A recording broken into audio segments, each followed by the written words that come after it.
You join me in the same spot that you met Maggie in to meet the first proper review. Yep, it's a Land Rover Defender. It is a cool car. There is no, you can't take away that this isn't a cool car. And they're becoming cooler. They're becoming like more trendy. So lots of people have them now. And to be fair to them, I can see why. It is a cool car. They're big, they're quick, they're powerful. Sorry if you can't hear me. It is obviously a very loud car as well. But let's have a quick drive, have a little look, and tell you what I think about the car. Obviously, first impressions are it's comfortable. It's a very comfortable car. It's also it's a nice car to drive. It is quick. It's a big TD5, so it's a 2.5 litre turbo, which means you do get the nice sort of turbo lag, which hits you about now in second, about now in third. So you do get a nice hint of a big engine. It is obviously a massive car. It's a big car, but it's not the biggest Land Rover that Land Rover makes. So what is? It's the 110 is the biggest. This is the 90. This is the baby brother. This personally is much nicer than the 110. I understand why people buy this 90. It's basically exactly the same, but obviously it doesn't have the cab in the back. So these ones as well are becoming more and more rare and sort of more popular, hence why they're becoming more rare with the fold down 4 seats in the back. And everyone waves at you. Look, everyone waves at you, which is really nice. So it's a bit of a community, the Land Rover community. Getting it into 4th gear is tricky. Obviously I'm not used to driving this car, and as I said, Ollie does daily drive this car. So in terms of fuel economy, is it fuel efficient? No.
wheel because I can feel like I'm doing things, but like round here it's just like it's pointless having a massive car, a massive steering wheel. That's one thing that I've tried to convince Ollie that he needs to do. He's never going to listen to me, he's never going to do it. Seats as well.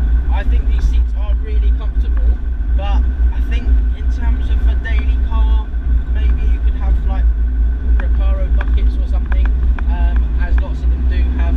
That's just minor. That's something that I would have, to be honest with you, if it was my car. Unfortunately, I'm not blessed with being able to afford a car like this. This is a fine example. This one is 100,000 miles when Ollie bought it, which is pretty good for a 10-year-old car. Bang on 10,000 miles a year, and it still feels kind of new. If I drop it down into fourth, if I can try and get it into fourth, no, let's put it in fifth, and put your foot down, you suddenly do get a whoosh of the turbo, and it's really, really nice to drive, and you feel like, oh, it doesn't matter where you're going, because you can get yourself out of any situation, roundabout, tight corner, or overtaking.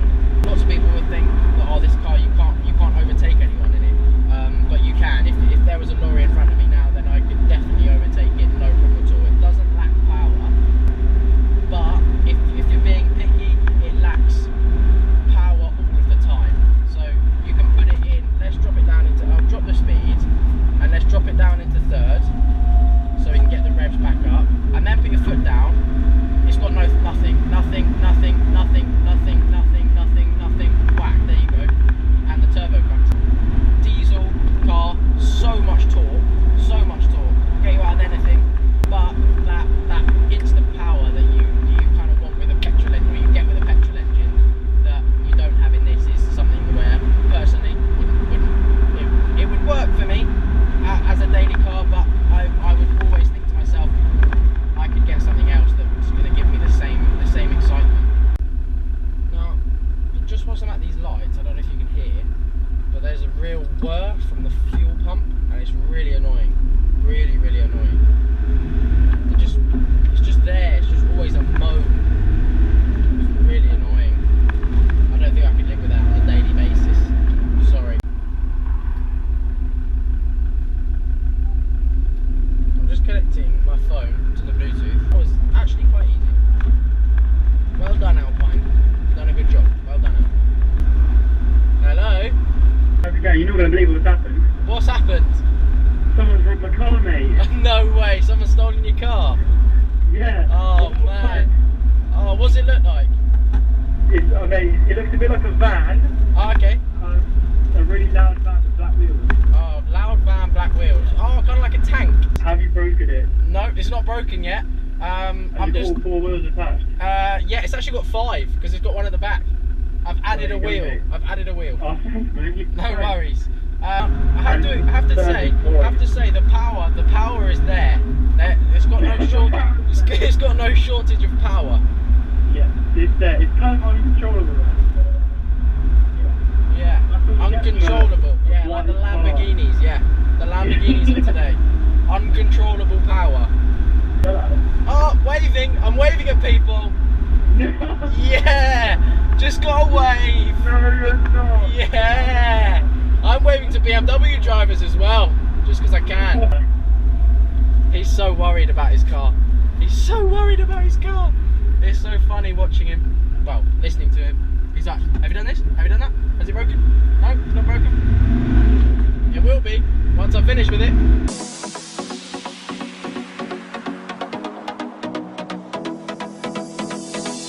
Today I don't feel like doing anything. I just wanna lay in my bed. Don't feel like picking up my phone, so leave a message at the tone. Just today I swear I'm not. So far, so good. So far, so good. I'm just gonna eat my Nutri-Grain. The height's not an issue. You can have the biggest car in the world and still fit in here. Oh yeah. And these flaps that let air in, they were such an afterthought. Land Rover just completely forgot. We're like, oh, we need to get air in here somehow. Oh, that's okay. We'll just put 2 flaps on. Yeah, 2 flaps will do. Ollie is getting the gold treatment, let me tell you.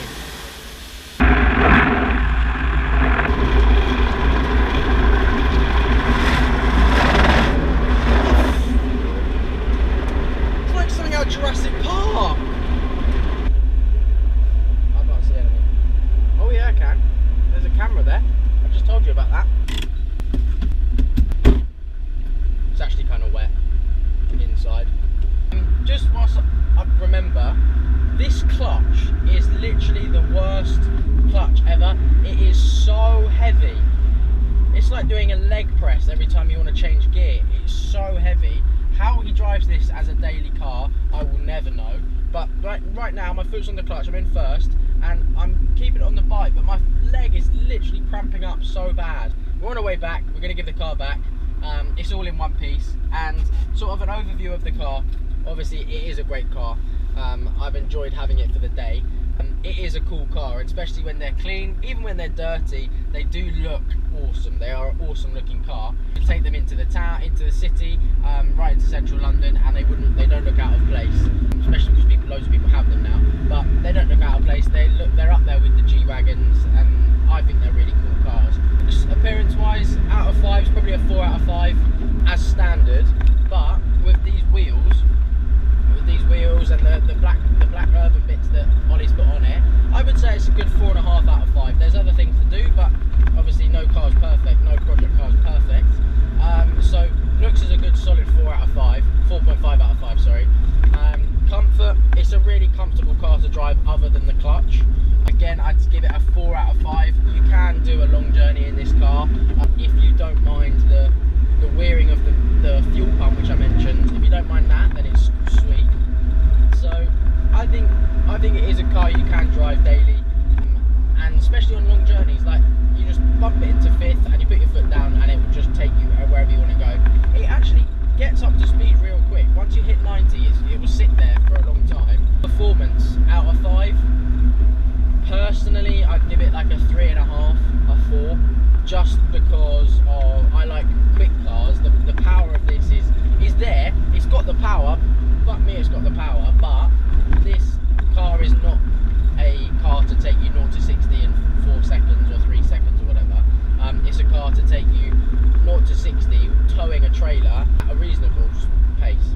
So overall, as a car, I'd give it a 4 out of 5. I really like it, so I have enjoyed today with it. I'm sure there'll be many more times where you'll see this car, because there are things planned. Like I mentioned, the trips, probably we're going in this car as well as another car, my car maybe, depending on what car it is by then. Which leads me on to the next thing. I mentioned in the last video what's going to be my daily car. Again, I leave you with it. If you have any more thoughts about what my daily car should be or what my daily car will be, please do let me know, because I'm in a situation now where I have Maggie, obviously, and I also have the work car. Work car's gone with work, so I won't have that in a couple of weeks. It's up to you guys. You tell me to buy something, I'll buy it within obviously a certain budget. 1,000, ideally as little as possible. Now I was thinking something like a Peugeot 106 and put some bike carbs, R6 bike carbs on it, or something like that. That would be cool. But yeah, it's up to you. Let me know. Put your comments in the comment section. Remember, like, subscribe, share. Please do share. That will really help me out, and we can go from there, and we hopefully get some bigger, better cars on the channel. Like, share, subscribe, comment, whatever you want.